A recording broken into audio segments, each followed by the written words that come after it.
Olá pessoal, para quem não me conhece, meu nome é Luhanda, eu sou cardiologista do INCOR e hoje estou ao lado de dois hemodinamicistas da casa, que é o Dr. Roger e o Dr. Carlos Campos. Tudo bem, pessoal? Olá!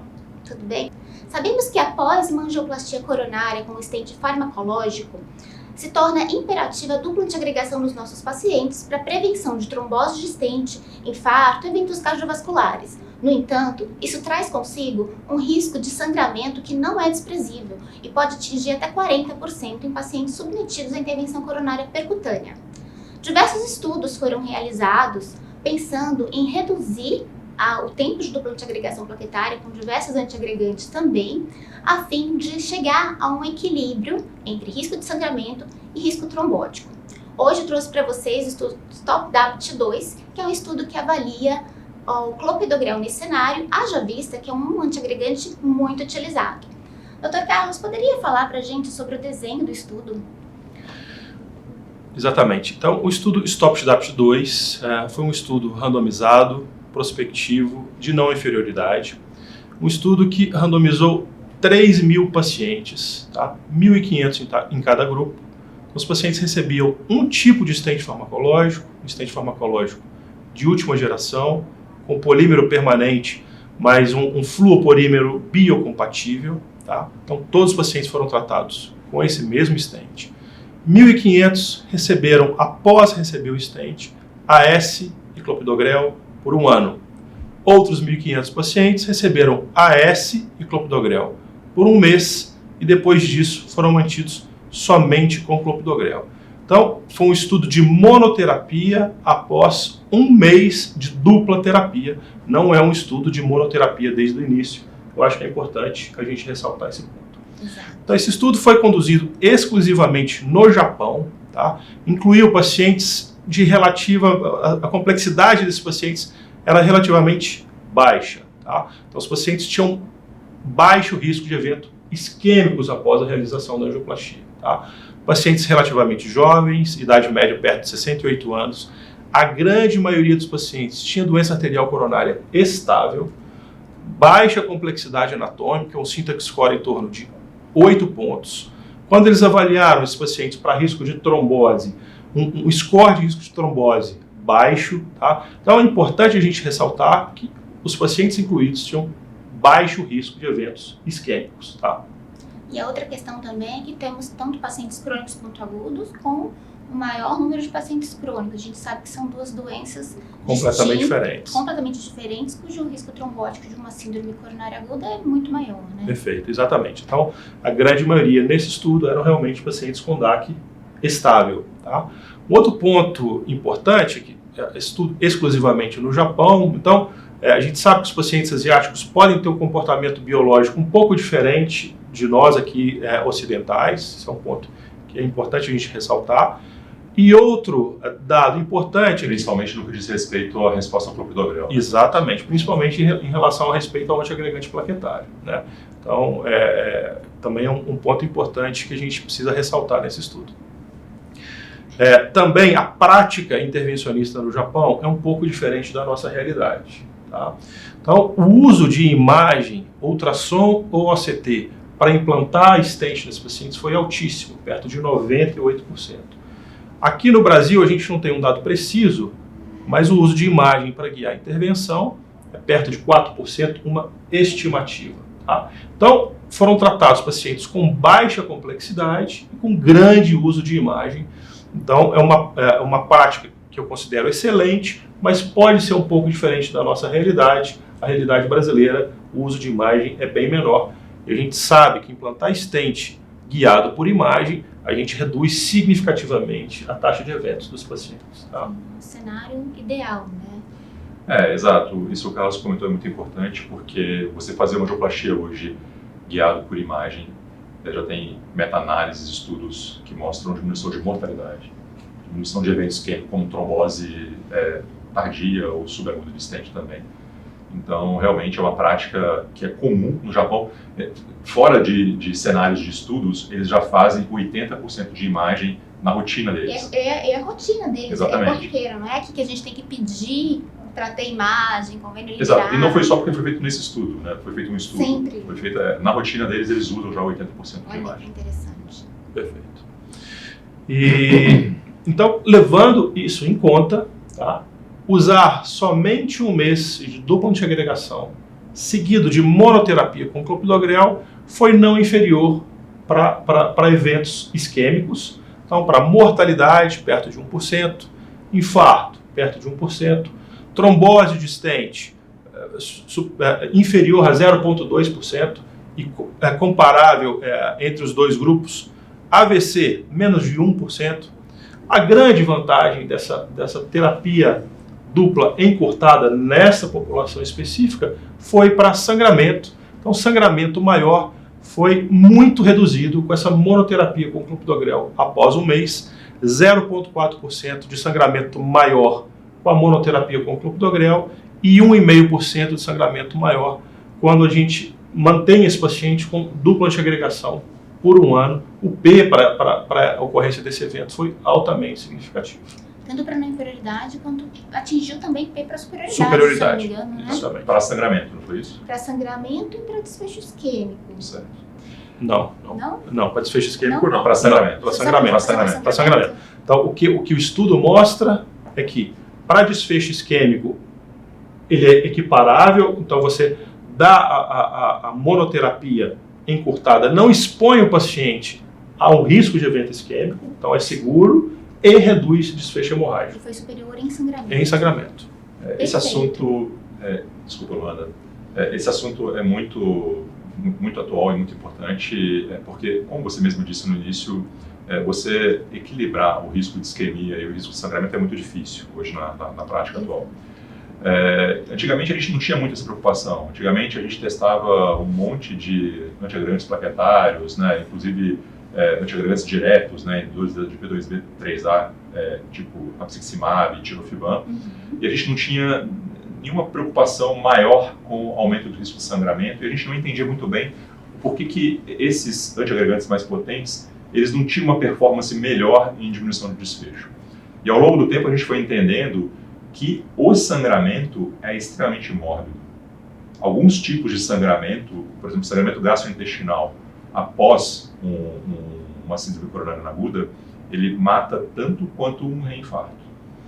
O sangramento do sistema nervoso central, ele mata mais do que um reinfarto.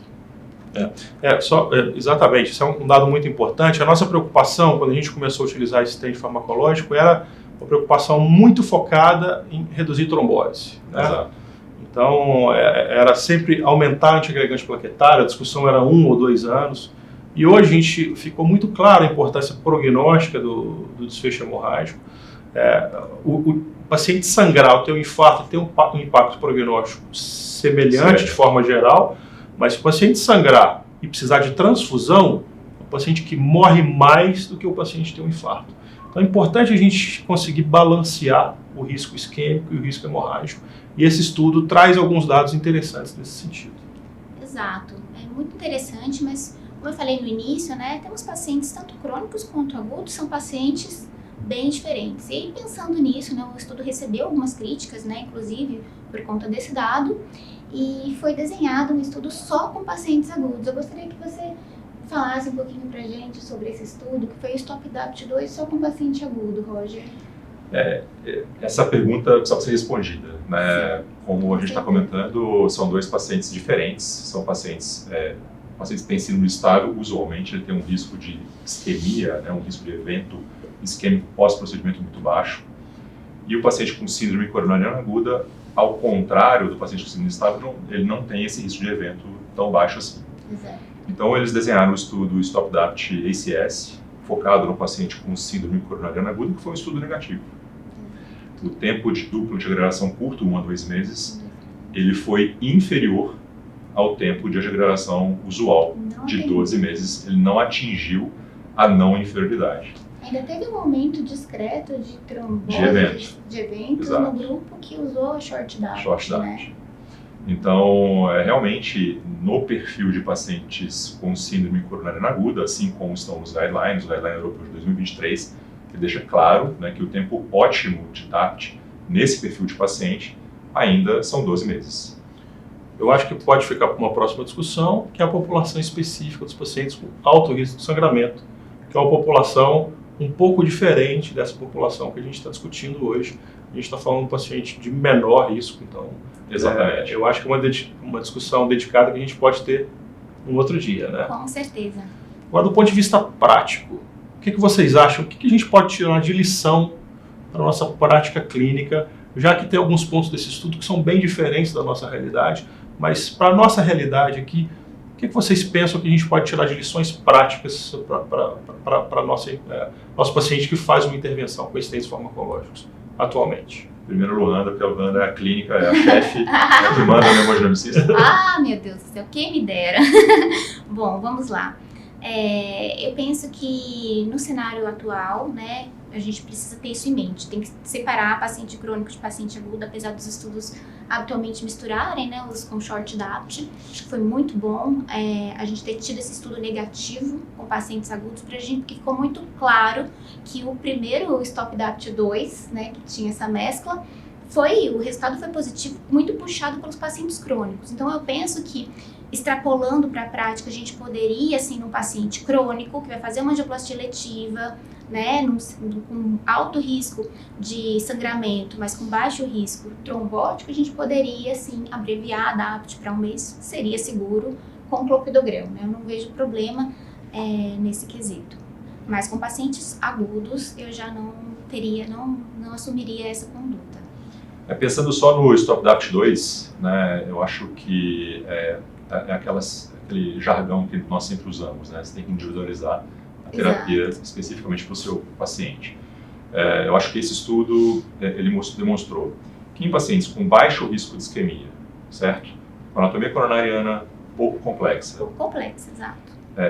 E também com baixo risco de sangramento e com uso extensivo de imagem intracoronária, você pode, de maneira muito segura, muito tranquila, abreviar o uso da desgravação plaquetária dupla, certo?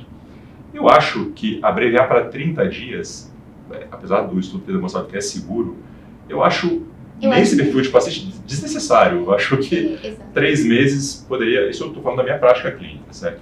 Eu acho que 3 meses estaria adequado.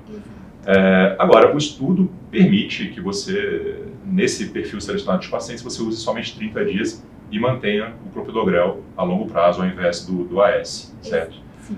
Agora, como o Carlos disse, e enfatizando bastante aqui, eles usaram mais de quase 100% de imagem, né, que é o que a gente não usa na nossa prática.